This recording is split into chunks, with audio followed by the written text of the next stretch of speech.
Pero entremos en materia para hablar de los temas que usted propone para mejorar la seguridad en Colombia, también la seguridad ciudadana. Estamos hablando justamente de eso, de los reincidentes. Hay muchos problemas relacionados con personas que son capturadas 1, 2, 3, 4, 5 o más veces y rápidamente vuelven a recobrar la libertad. ¿Usted está de acuerdo con enviar a la cárcel a los reincidentes? Aquí digo sí, clarísimamente. Y hay un matiz. Uno, los reincidentes ya condenados sin duda a la cárcel. No puede haber espacio para el que delinque por segunda o tercera vez. Pero incluso aquellos que son capturados, por ejemplo los que roban celulares, aún sin haber sido condenados, yo quiero promover una norma categórica donde haya armas y violencia, no pueden ser excarcelados y tienen que afrontar el juicio en la cárcel. No podemos seguir en esta rueda de la fortuna, como tú lo dices, 50 veces entrando y 50 veces saliendo. Esa es una cosa que genera una enorme conmoción en la sociedad. Usted está proponiendo una especie de posibilidad de acabar con la mora judicial, la congestión, expedientes y expedientes represados. Sí, es correcto. Incluso es como una laguna que se sigue llenando. Lo que tenemos es que establecer mecanismos muy rápidos contra la mora y eso está articulado. Yo digo que la reforma de la justicia tiene dos aspectos. El uno, el propiamente gerencial, que es el de la mora, el del expediente digital, el de racionalizar la acción de la justicia, y el otro, el de acabar con esas roscas, ese cartel de la toga en la cúspide de la justicia. ¿Está de acuerdo usted? Entonces, digamos a que sí. Sí, esa es su propuesta. Ahí está. Bueno. ¿Está de acuerdo con la cadena perpetua para violadores? Sí. Sí. Uy, ¿esto qué pasó? No se preocupe, sí. A veces ahí el aparatico toma del pelo. Entonces sí, cadena perpetua. Yo no estoy de acuerdo con la pena de muerte, cadena perpetua sí, porque estos violadores en muchos casos son seriales, ponen en riesgo toda la sociedad, particularmente niños y niñas. Eso es sencillamente una medida de defensa de la sociedad, de los niños, y es un mensaje de tranquilidad para las madres, para las víctimas, sí, categóricamente sí. ¿Apoya usted cero beneficios para los corruptos? Sí, y entonces quiero explicar eso. ¿Qué es lo que ha pasado? Para los corruptos se han subido las penas máximas, pero no las mínimas. Entonces siempre queda la posibilidad de la llamada casa por cárcel o esos esos controles electrónicos que no funcionan. Sí, el brazalete. El brazalete electrónico. No. En el caso de corrupción, ninguna posibilidad de soluciones o acciones de carácter alternativo. Cárcel con barrotes para los corruptos. Y no hay más remedio y eso hay que hacerlo y hay que pregonarlo duro. Con toda la dureza que exige el tema de la corrupción que nos está inundando. Es que lo que no puede pasar es, pagan unas penas irrisorias, van a la casa por cárcel y después aparecen tomando piña colada en una isla del Caribe y luego aquí también como si nada, porque tampoco hay sanción social. O sea, nosotros también tenemos la culpa de actuar frente a los corruptos como si nada. Por eso no hay lugar a ninguna solución distinta a la cárcel. Usted está proponiendo acabar con las denominadas roscas que hay en algunos casos en la rama judicial y también un expediente digital.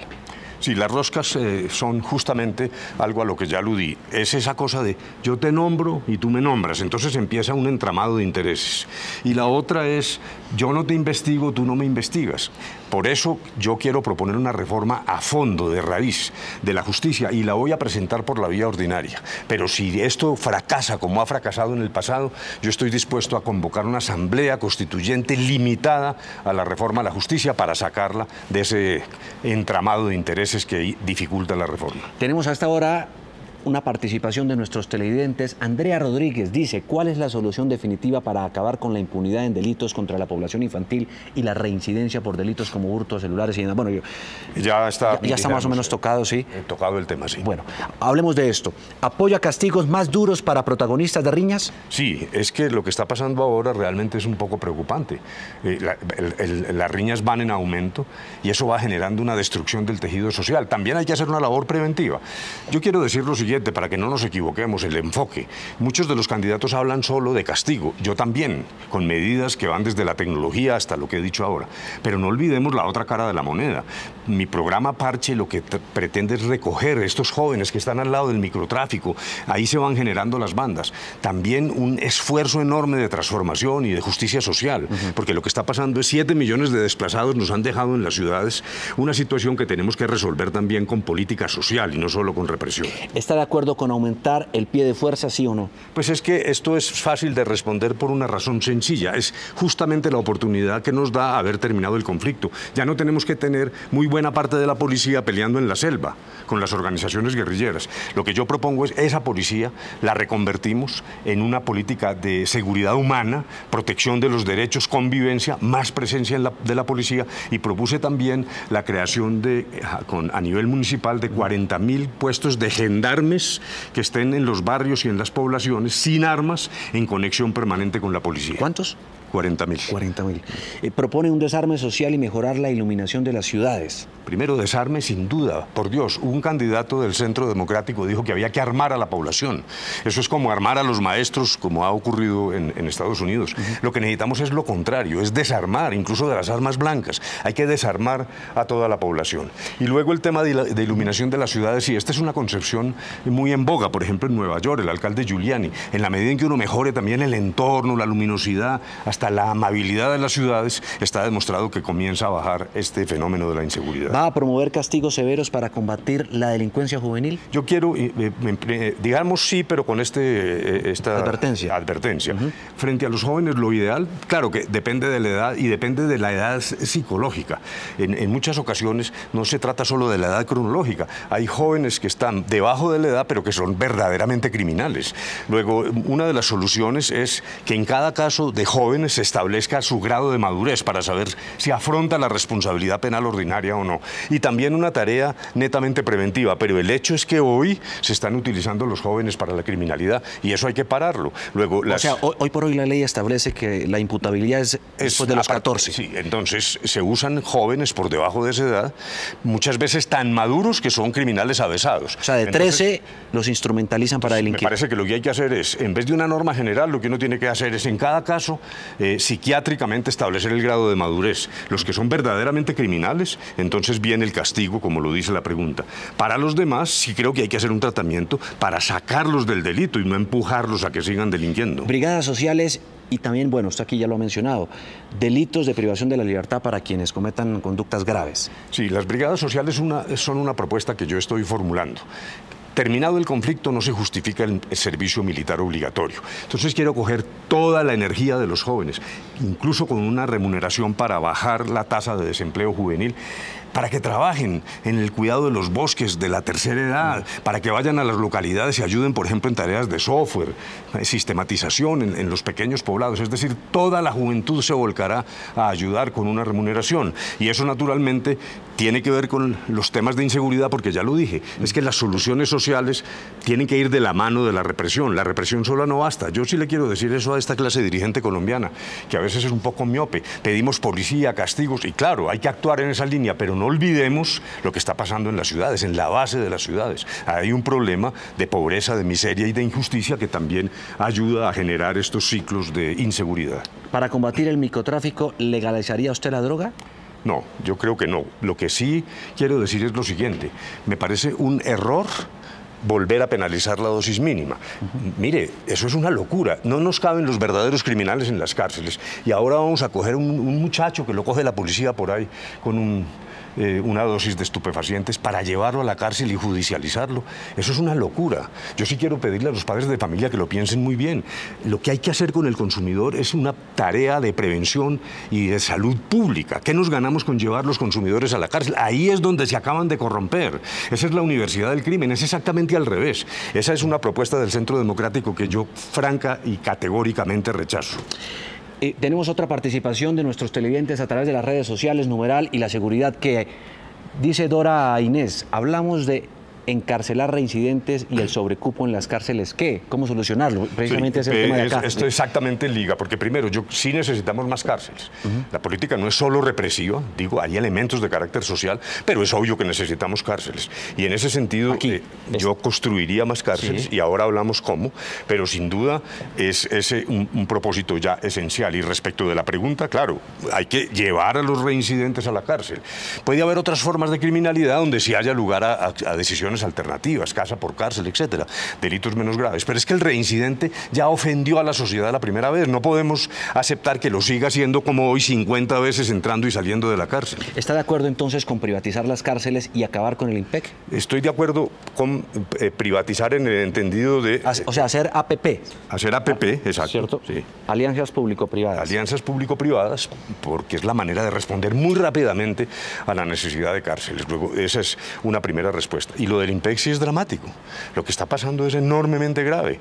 Y ahí hay una proliferación de sindicatos. Hay que purificar ese IMPEC desde el principio, casi que volverlo a hacer, porque realmente hoy lo que hay es una enorme desconfianza. ¿Está de acuerdo con enviar a la cárcel a quien se robe un celular? Claro, pero sobre todo y en particular a partir de la reincidencia o mientras haya uso de armas y de violencia, como ya lo dije, no habrá excarcelación. Dijéramos, hay que distinguir entre el robo no violento, donde puede haber un tratamiento, siempre, claro, castigándolo, pero sobre todo, el que use violencia, porte armas y sea reincidente, no puede salir y tiene que esperar el juicio en la cárcel, no afuera tomándole el pelo a la ciudadanía y a las autoridades. Y usted propone, entre otras cosas, para eso, evitar la duplicación del email y la extinción de dominio de los sitios donde se vendan celulares robados. Sí, sin duda. Esto es lo que hay que hacer. Incluso se ha venido anunciando... Se han hecho algunas sin suficiente medidas. éxito. Esto es absolutamente posible desde el punto de vista tecnológico. Entonces, lo que tenemos que reclamar los ciudadanos es que se cumpla esta idea, que me parece que es realmente ir a la fuente del delito, para que el delito no sea exitoso. Lo esencial en estas materias es que el delito no sea exitoso. Hay que acabar el delito en su fuente, en su raíz, en su matriz. Tenemos otro trino de nuestros televidentes. Rafael Ramos dice: doctor de la calle, la migración de venezolanos a Colombia implica un tema de seguridad. ¿Qué piensa hacer al respecto? Bueno, lo primero, no instalemos el odio al extranjero, porque un odio suma a otro. Miremos esto con generosidad, con altruismo. Hay unos deberes de carácter humanitario. Yo creo que es muy malo que ahora empecemos a estigmatizar a los venezolanos por el hecho de serlos. Esa es una primera postura que tenemos que defender. En el pasado fuimos los colombianos a Venezuela, recordemos eso. En segundo lugar, naturalmente controles. Están llegando delincuentes que hay que deportar de inmediato. Yo estoy proponiendo la ampliación de la presencia de la Cancillería en zonas de frontera, o algunas que aún sin ser de frontera están recibiendo migrantes. Por ejemplo, el caso del Atlántico, que no está en la frontera, pero que esto ha generado un esfuerzo para las autoridades locales. Tercero, ya es hora de pedir a la comunidad internacional que intervenga. Estamos hablando de más de 600.000 desplazados hacia Colombia. Este es un fenómeno ya de talla mundial. Usted compara las cifras con Siria, con lo que está pasando en otros lugares del mundo, y esta es una grave crisis humanitaria. Luego tenemos que convocar más activamente a la comunidad internacional. Y por último, pues la causa de esto es Maduro. Maduro es un dictador, sí. Hay que salir, hay que propiciar un cambio de gobierno en Venezuela, pero no de manera unilateral. Yo no creo que Colombia deba salir a pelear unilateralmente, porque lo que termina es dándole un papayazo a Maduro. Eso es lo que a Maduro le convendría, pues una pelea con Colombia, pero sí en la comunidad internacional, de la mano de las cancillerías, y llevando a Maduro a la Corte Penal Internacional. Por la vía del derecho internacional es posible promover un cambio de gobierno en Venezuela. Bueno, ahí está, lo han escuchado ustedes, es el candidato del Partido Liberal que quiere gobernar a los colombianos y que, por supuesto, hoy ha venido aquí a echar lápiz con nosotros para explicarnos su propuesta de seguridad ciudadana. Hay un trino final, si me lo permite. Sí, claro, claro. Sí. ¿Tiene muy apretada la agenda hoy? No, hombre, tranquilo, con mucho gusto. Aquí está el trino. Veamos, lo dice Nico Moreno. Si las cárceles son la universidad del mal, ¿qué hacer? ¿Poner a trabajar a los presos, cárceles unitarias, autosostenimiento de ellas mismas? Sí, las cárceles unitarias me parece que realmente es una ilusión, eso es francamente imposible. Los programas de resocialización muchas veces fracasan por el hacinamiento. Lo primero es acabar con el hacinamiento, más cárceles, y yo sí pensaría nuevamente, en el pasado hubo experimentos, dijéramos, si no fuera por el tema ecológico, el experimento de Gorgona fue útil, porque había dignidad del preso y también mucha mejor capacidad de superar la condición de criminal y reinsertarse a la sociedad. Yo creo que no hay que olvidar ese propósito. El fin del castigo no es la venganza, el fin del castigo es la reinserción del delincuente a la sociedad en condiciones normales. Cabe aquí una reflexión, usted me dirá si sí o no, porque usted es, por supuesto, un conocedor de ese tema. Desmovilizadas las FARC, hoy el gran reto en medio también de la implementación del proceso de paz es la seguridad en las ciudades? Bueno, pero sin duda ninguna, sin duda ninguna. Pero reitero, ese es un elemento donde la lógica impera de manera muy vigorosa. la oportunidad que brinda haber terminado el conflicto permite robustecer la vigilancia en las ciudades. Ya lo repito, nuestra policía dedicada a acciones casi militares en las selvas, peleando con un grupo armado, ahora podemos tener la oportunidad de que aparezcan en las ciudades y en las poblaciones con una seguridad humana para protegernos, para proteger el ambiente, para proteger la convivencia. Esa es justamente una de las ventajas que da haber terminado esta guerra. Y combatir el crimen, por supuesto, también. Es Humberto de la Calle, candidato del Partido Liberal. Muchísimas gracias. ¿Cómo se sintió aquí echando lápiz? Divinamente, ¿no? Usted ha pasado varias veces por acá en el tablero, Sí, este ¿no? ejercicio es fantástico porque para los televidentes es muy gráfico. Me parece magnífico. Esa es la idea, lo hemos hecho con otros candidatos. Naturalmente también han estado aquí explicando sus propuestas y demás. Hay un candidato que se resiste. Lo he invitado varias veces, llevamos un mes sin nada, la que la logramos, ¿no? Gustavo Petro. Ah, caramba, hombre, pero sí es lógico que debería venir. Este es un ejercicio. Yo le voy a decir a usted que lo felicito. Estas preguntas son tomadas de nuestras propuestas de manera absolutamente objetiva. Aquí no hay ningún sesgo. Pero no, yo creo que todos estamos obligados a responderle a la ciudadanía. Me cae bien. Bueno, mil gracias. Candidato, muchísimas amable, gracias. Que esté muy bien. Lo espero por aquí para de pronto para hablar de otros temas. Sí, parecería hablar de educación, de salud. Lo que sea. Sí. Muchísimas gracias. Ahí está, una sociedad mejor informada y es nuestro propósito aquí en Noticias Caracol. Tiene que decidir mejor.